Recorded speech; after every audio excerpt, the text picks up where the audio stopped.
forget to subscribe my channel Hang Duk Mana. Sas. Assalamualaikum, selamat datang lagi ke channel Hang Duk Mana. Mari kita dengar respon Datuk Kamal Amir terhadap isu rasuah buku Jekov RM80 juta. SPRM terima bukti baru. Kita baca detail sikit. Suruhanjaya Pencegah Rasuah SPRM menerima pelbagai bukti baru berhubung kesihatan perasuah ke atas satu projek Kementerian Pendidikan berkaitan rundingan terus pencetakan buku Jekov prasekolah merorbitkan 80 juta. Ditanya bila bekas Menteri Pendidikan Datuk Seri Rajini akan dipanggil SPRM, Azam berkata perkara itu akan diserahkan kepada pegawai penyiasat. Okey, mari kita dengar respon daripada Datuk Kamal Amir. Dia akhir komen macam biasa. Kita masih bagi laporan sekarang ni. Saya mendapat laporan bahawa tentang rasuah yang melibatkan buku Jekov. Dia bertanya Jekov.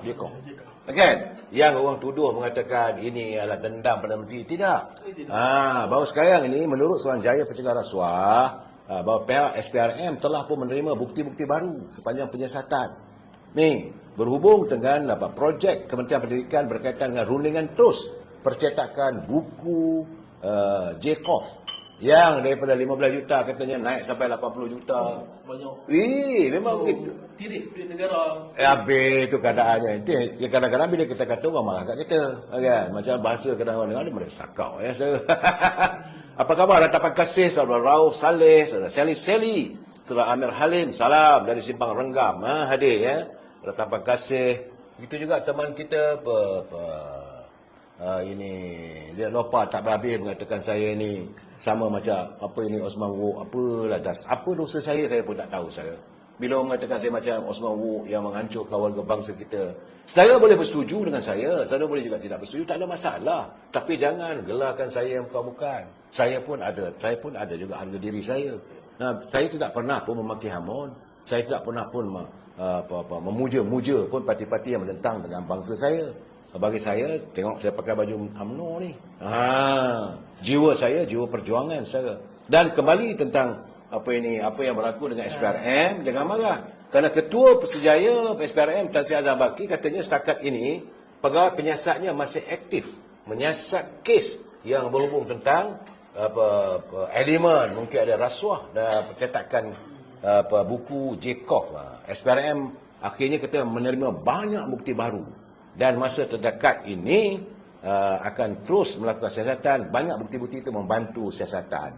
Kerana minggu lalu, saudara, Timbalan Ketua Persejaya Operasi Pencegah Rasuah, Datuk Seri Ahmad Pusyari Yahya, mengesahkan penahanan 2 individu, termasuk bekas usaha politik kepada Datuk Radhi Jidin. Itu keadaannya saya sekarang ini sebab semalam kemarin, tak silap saya, Timbalan Ketua Polis Negara, Datuk Seri Ayub menyatakan, bila orang bertanya bila nak buat, tentang Menantu Muhyiddin. Ya? Menantu Muhyiddin. Ya tentang minta kerjasama daripada Interpol untuk mencari dan menahan di mana-mana negara. Jadi sekarang ini menurut Tan Sri Azam Baki, Suruhanjaya Pencegah Rasuah sedang memperlengkapkan beberapa dokumen sebelum diserahkan kepada Polis Raja Malaysia berhubung permohonan notis merah terhadap menantu bekas Perdana Menteri itu, bekas menantu Tan Sri Muhyiddin lah. Jadi menurut Ketua Persejaya SPRM Tan Sri Azam Baki, itu merupakan draft pertuduhan kes yang akan dibekalkan pada PDRM. Sebab PDRM dia kena mendapat semua detail-detail barulah dia boleh masukkan dalam permohonan supaya Interpol ataupun polis antarabangsa membantu kita. Berkaitan isu itu katanya permohonan notis merah, jika terdapat dokumen tertentu yang perlu kita bekalkan kepada PDRM, ia akan dilakukan dengan segera dan tidak mengambil masa yang lama. Itu berlaku tentang Interpol. Bagaimana tentang ekonomi dunia? Saya agak terperanjat bahawa hari ini dari Washington saya mendapat laporan bahawa anggota Republikan Amerika gagal meluluskan rang undang-undang perbelanjaan sementara yang dikenali sebagai CR untuk memastikan kerajaan Amerika boleh beroperasi sehingga 31 Oktober ini. Jadi rang undang-undang ini dia macam bajet lah. Macam bajet negara itu perlu diluluskan oleh parlimen. Dan di Amerika dia Senate lah. Jadi rang undang-undang setebal 165 muka surat itu yang disokong oleh Speaker Dewan Kevin McCarthy telah pun ditolak dengan undian 198 berbanding 232 dengan 21 Republikan menyertai Demokrat untuk menggagalkannya. Jadi tak lulus je. Tak lulus. Jadi ahli-ahli parlimen punya masa sehingga hari ini saya. Tak tahu lagi lah laporan bagaimana. Itu tarikh akhir tahun fizikal semasa tamat. Jadi untuk meluluskan rang undang-undang bagi membayar kerajaan dan mengelakkan penutupan operasi kerajaan. Saya retinya memanglah tidak jelas berapa lama penutupan itu akan berlangsung, berapa lama. Apabila tergantung tidak diluluskan bajet dan sebagainya, maka gaji kaki tangan kerajaan Amerika tak boleh bayar. Semasa penutupan itu berlaku, sebahagian besar daripada 4 juta kaki tangan kerajaan persekutuan di Amerika akan diberhentikan atau tidak dibayar gaji, sementara petugas perkhidmatan penting akan bekerja tanpa gaji. Yang perkhidmatan penting ni macam doktor, anggota polis. Boleh lumpuh negara. Itu keadaan saya. Sebab itu kita memerlukan kestabilan politik. Apabila bajet dibentangkan, contoh 13 hari bulan nanti, Datuk Seri Anwar Ibrahim akan membentangkan bajet. Mereka akan membincangkan sama-sama untuk membicarakan soal bajet 13 Oktober nanti.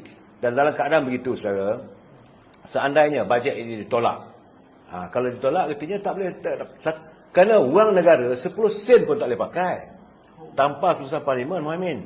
Banyak orang tak tahu ni. Jadi sekarang di Amerika dia tak boleh gunakan duit kerajaan. Bila tak boleh guna kerajaan, tak boleh nak bayar gaji. Ini keadaan saya. Bukan Amerika. Betul. Termasuk 1.3 juta anggota perkhidmatan serta penguatkuasa undang-undang, persekutuan dan pengawal trafik udara. Boleh jadi lumpuh. Kalau dia orang tak bayar gaji, dia orang tak kerja, strike sana, strike sini. Di sinilah letaknya pentingnya kita menjagakan, memastikan adanya kestabilan politik. Paling tidak pun, bukanlah nak minta two-third majority. Paling tidak bila bajet dibentangkan, lulus. Kalau tak lulus, maka tak boleh bayar gaji. Kaki tangan kerajaan tak bayar. Betul. Ini saya mengharapkan agar apa yang berlaku di Amerika tidak terjadi pada kita. Tetapi harus kita berhati-hati bahawa keadaan itu yang berlaku di Amerika besar kemungkinan ini akan mengakibatkan efeknya, kesannya kepada negara kita. Sebab kita berdagang dengan Amerika lebih kurang 600 bilion.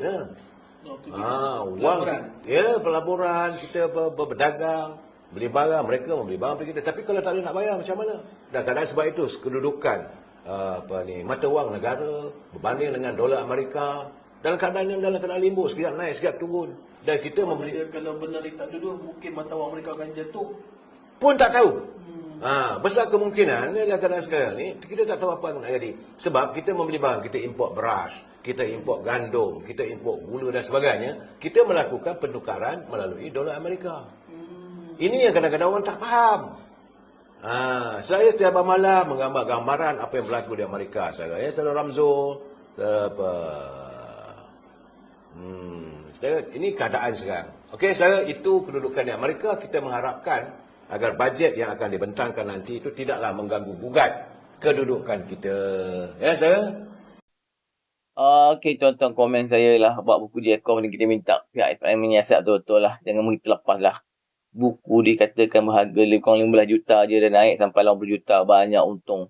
Ini dia orang markup kasih sikit ni. Markup berjuta-juta tu. Gila betul dia orang ni. So kita harap lepas ni yang akan dapat lah siapa yang dalangnya.